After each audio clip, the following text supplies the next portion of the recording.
जादुई दो नदियाँ। सीलमपुर नामक गांव में राजेश अपनी बहन शकुंतला के साथ रहा करता था। राजेश के माता पिता बचपन में ही एक कार एक्सीडेंट में मर जाते हैं, जिसके बाद से राजेश ने अकेले अपनी बहन को पाल पोस कर बड़ा किया। उसे अच्छे स्कूल में पढ़ाया लिखाया और अच्छी शिक्षा दी।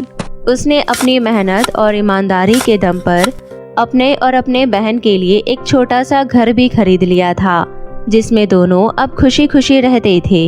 राजेश की बहन अब शादी के लायक हो चुकी थी, इसलिए वो उसके लिए एक अच्छे लड़के की तलाश कर रहा होता है। शकुंतला एक बहुत ही सुंदर, सुशील और पढ़ी लिखी लड़की थी। साथ ही वो घर के कामों में भी कुशल थी, इसलिए राजेश को उसकी शादी के लिए लड़का बहुत ही जल्दी मिल जाता है और कुछ ही दिनों में उसकी शादी पक्की हो जाती है। जिस लड़के से शकुंतला की शादी तय होती है उसका नाम राहुल होता है। वो एक बड़ी कंपनी में इंजीनियर का काम करता था।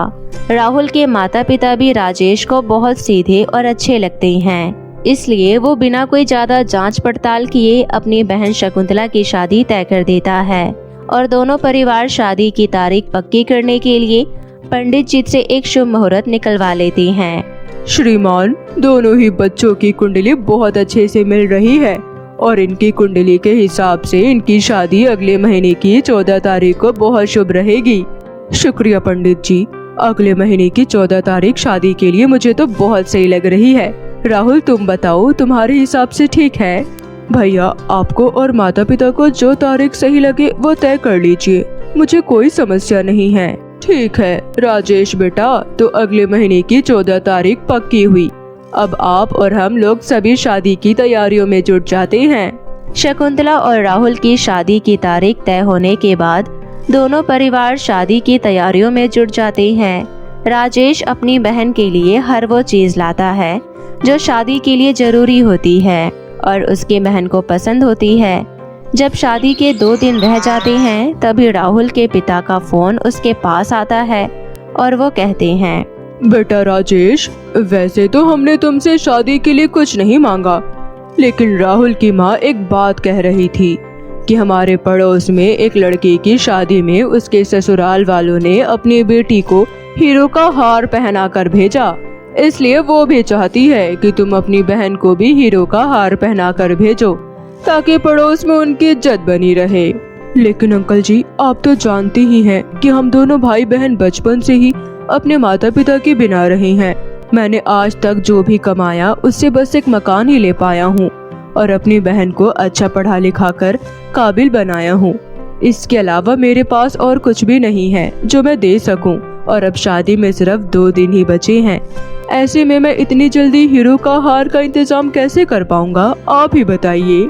देखो बेटा, तुम्हारी बात तो सही है, लेकिन अब मैं कर भी क्या सकता हूँ। तुम्हारी आंटी जिद पर अड़ चुकी है कि मेरी होने वाली बहू घर में हीरो का हार पहनकर ही घुसेगी, वरना मैं ये शादी ही नहीं करूँगी। ठीक है अंकल जी, मैं कोशिश करके देखता हूँ, अगर मुझसे बन पड़ेगा तो मैं शकुंतला के लिए एक हीरो का हार ला दूंगा। राहुल के पिता की ये सारी बातें सुनकर राजेश बहुत चिंतित हो जाता है और सोचने लगता है कि किस तरह से पैसों का इंतजाम किया जाए ताकि बहन को शादी में हीरो का हार दिला सके। तभी उसके मन में ख्याल आता है, मुझे कोई इतने सारे पैसे उधार तो दे नहीं सकता, तो क्यों ना मैं अपने इस मकान के कागज सेठ के पास गिरवी रख दूं और उससे मिलने वाले पैसों से अपनी बहन के लिए हीरो का हार ले आऊं। ये सोचकर पैसों का इंतजाम करने के लिए वो सेठ के घर अपने मकान के कागज गिरवी रखने के लिए पहुंच जाता है। सेठ जी, आप तो जानते ही हैं कि मेरी छोटी बहन शकुंतला की 2 दिन बाद शादी होने वाली है। शादी के लिए जितने पैसों की जरूरत थी वो तो मेरे पास थी, लेकिन आज ये राहुल के पिता ने एक हीरो के हार के लिए मुझे कहा है, जिसके लिए मुझे कुछ पैसों की जरूरत है।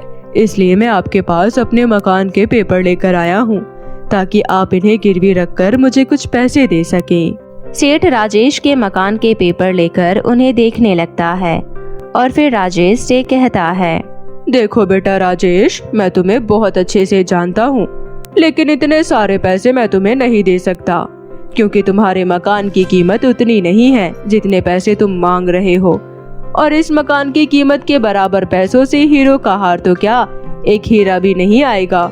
इसलिए मकान को गिरवी रखने का कोई फायदा नहीं है।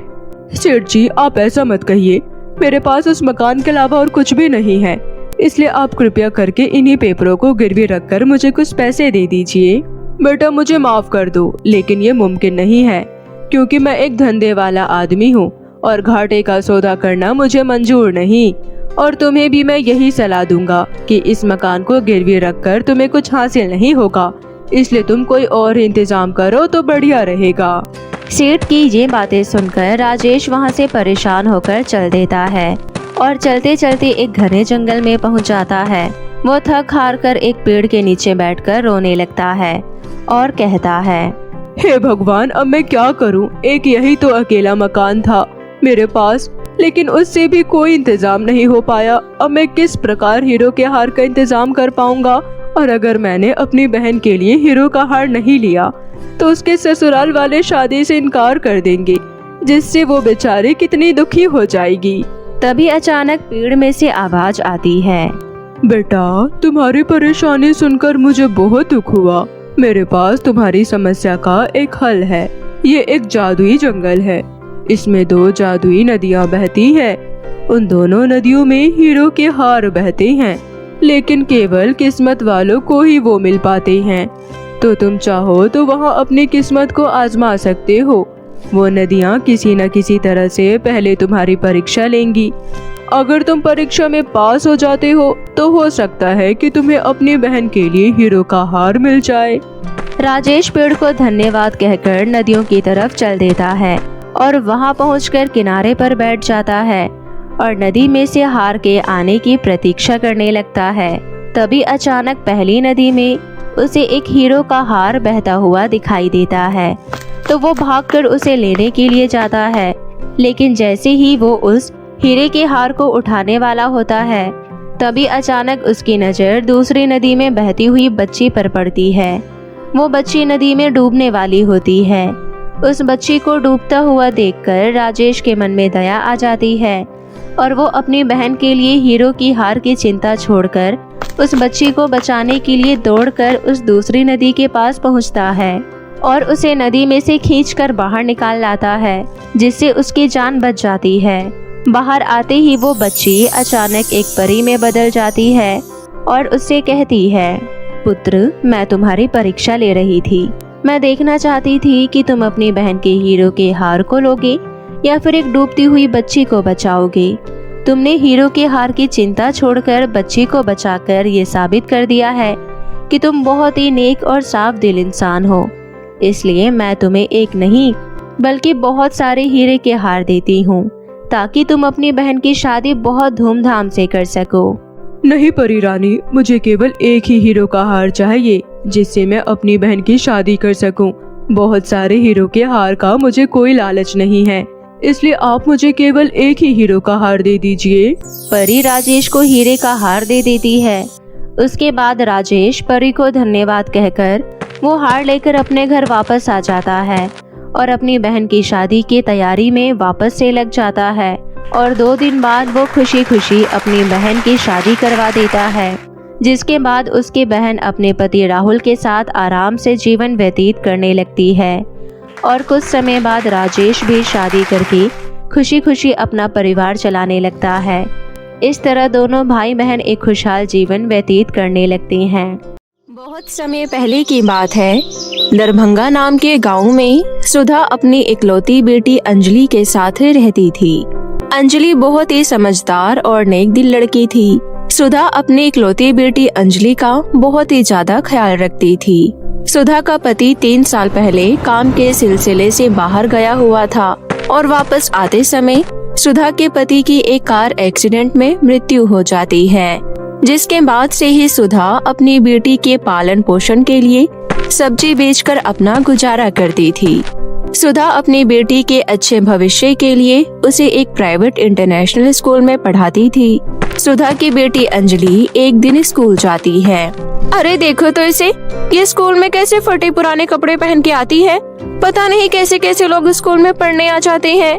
हाँ, तुम सही कह रही हो काव्या, इसका तो जब से स्कूल में एडमिशन हुआ है ये तब से ही ऐसी गंदी गंदी सी बनकर आती है। और फिर ऐसे ही सभी लड़कियां मिलकर अंजलि का मजाक उड़ाने लगती है कि तभी उसकी एक टीचर क्लासरूम में आती है और बोलती है, बच्चों आप सभी की इस साल की 12वीं कक्षा पूरी हो जाएगी। इससे पहले हम आप सभी को पिकनिक पर ले जाना चाहते हैं। जो भी बच्चा पिकनिक पर जाना चाहता है वो सभी कल 1000 रुपए जमा करवा देना। ये बात सुन करके सभी बच्चे बहुत ज्यादा खुश हो जाते हैं, परंतु अंजलि बहुत ही ज्यादा उदास हो जाती है क्योंकि उसे पता था कि उसकी माँ के पास इतने पैसे तो नहीं है कि वो उसे पिकनिक भेज सके, क्योंकि वो बड़ी मुश्किल से ही उसके स्कूल की फीस भर पाती है। इसलिए अंजलि सोचती है कि वो अपनी माँ को पिकनिक के बारे में कुछ भी नहीं बताएगी। स्कूल की छुट्टी हो जाने के बाद फिर से उसकी क्लास के बच्चे उसको परेशान करने लगते हैं। क्या हुआ अंजलि, तुम इतनी उदास क्यों हो? क्योंकि तुम पिकनिक पर नहीं जा पा रही हो इसलिए ना? क्या करे, तुम जैसे लोगों के पास तो खाने के लिए 2 रोटी नहीं होती हैं। पिकनिक पर जाना तो बहुत दूर की बात है। हाँ सही कह रही हो तुम, ये तो सिर्फ पिकनिक के सपने ही देख सकती है। ये एक अच्छी स्कूल की ड्रेस तो पहन के नहीं आती, बड़ी यही पिकनिक पर जाने वाली। फिर वहाँ पर सभी लड़कियाँ मिलकर ग्रुप बनाकर कमेंट पास करने लगती है। अंजलि के लिए ये सब आम बात नहीं थी, क्योंकि पहले भी अंजलि की क्लास के सभी बच्चे उसका मजाक उड़ाने का एक मौका नहीं छोड़ते थे। पर उसकी ही तरह उसके क्लास में एक प्रीता नाम की लड़की थी, जो कि गरीब परिवार से थी, जो कि पढ़ाई लिखाई में काफी होशियार थी। और जब भी कोई अंजलि का मजाक उड़ाता था तो वो अंजलि की ओर से बोलती थी, तुम सबको शर्म नहीं आती है? किसी का मजाक उड़ाते हुए किसी की गरीबी का ऐसे मजाक नहीं उड़ाना चाहिए। चलो अंजलि तुम यहाँ से। इसके बाद अंजलि प्रीता के साथ घर की ओर निकल जाती है। अंजलि घर पहुँचती है तो वो सोचती है, इस साल मेरी 12वीं कक्षा पूरी हो जाएगी, क्यों ना मैं माँ को एक बार पिकनिक के बारे में बताऊं, क्योंकि फिर दोबारा मुझे पिकनिक पर जाने का तो मौका ही नहीं मिलेगा। और ये सोचकर अंजलि अपनी माँ से बोलती है, माँ वो मैं आपसे एक बात कहना चाहती थी। हाँ बोलो बेटा, क्या बात है? माँ आपको तो पता ही है कि मेरी इस साल 12वीं कक्षा पूरी होने वाली है और स्कूल की तरफ से सभी बच्चों को पिकनिक भी ले जाया जा रहा है, पर वो पिकनिक के लिए 1000 रुपए जमा कराने हैं। क्या आप मुझे 1000 रुपए दे सकती हैं? बेटा सब कुछ तो तुम्हारे सामने ही है। मैं सब्जी बेच करके थोड़े बहुत पैसे ही कमा पाती हूँ, जिन पैसों से मैं तुम्हारी स्कूल की फीस और 2 समय की रोटी के अलावा कुछ भी नहीं कर पाती हूँ। मेरे पास अभी 1000 रुपए ही है, पर ये पैसे मैंने अपनी एक साड़ी के लिए जोड़े हैं। मेरे पास एक ही साड़ी है और वो भी फटी हुई, इसलिए बेटा मुझे माफ कर दो, मैं तुम्हारी ख्वाहिशें पूरी नहीं कर पाती हूँ। तुम्हारे पिताजी के जाने के बाद मैं अपनी तरफ से जितना कर सकती हूँ उतना करती हूँ। मैं चाहती हूँ कि तुम पढ़ लिख करके अपने पैरों पर खड़ी हो जाओ, फिर तुम्हें अपनी जिंदगी में जो कुछ भी चाहिए होगा तुम खुद कर सकोगी।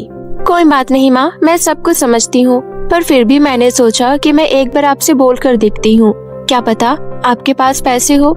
लेकिन कोई बात नहीं माँ, मैं अगली बार कभी कहीं घूमने चली जाऊंगी। इतना बोलने के बाद अंजलि अपनी किताब लेकर पढ़ने के लिए बैठ जाती है। ऐसे ही 3 दिन बाद अंजलि स्कूल जाती है तो उसकी क्लास के सभी बच्चे कहते हैं, काव्या कल तो पिकनिक में कितना ज्यादा मजा आया ना, हमने वहाँ पर कितनी अच्छी अच्छी चीजें देखी और कितना अच्छा अच्छा खाना भी खाया।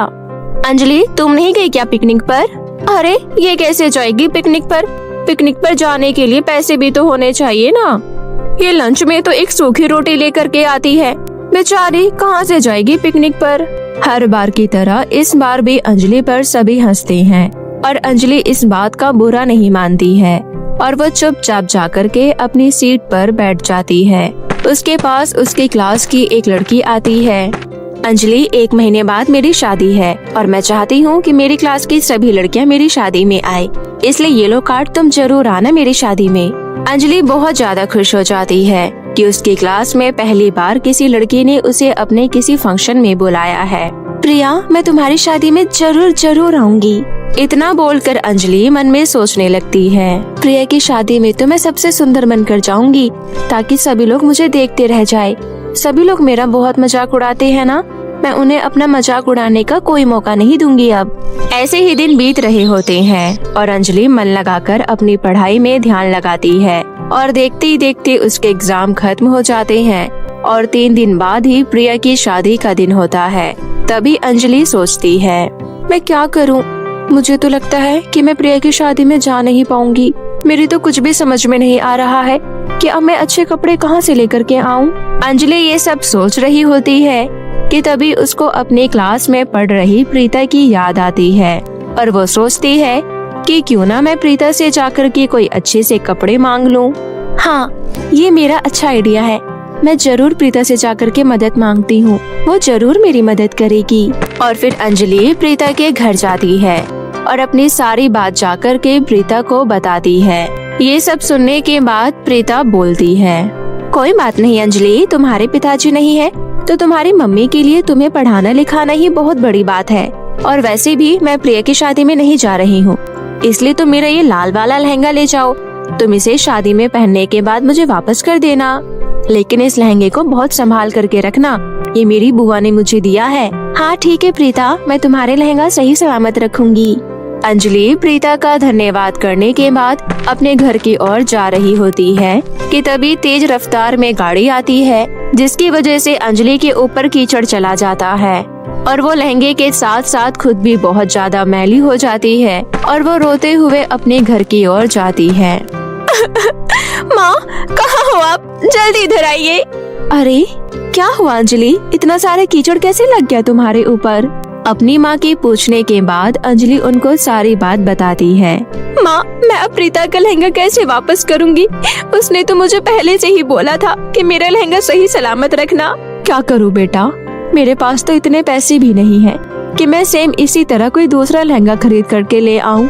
आज मैं जब सब्जी बेच करके घर आ रही थी, तभी कुछ चोर डाकुओं ने मेरे सभी पैसे छीन लिए।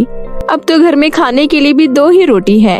ये सब सुनने के बाद अंजलि बहुत ही ज्यादा निराश हो जाती है और वो अपने घर के बाहर आंगन में निराश बैठी होती है कि तभी उसके पास एक बूढ़ी अम्मा आती है और बोलती है, बेटा क्या मुझे खाने के लिए 1 रोटी मिल सकती है?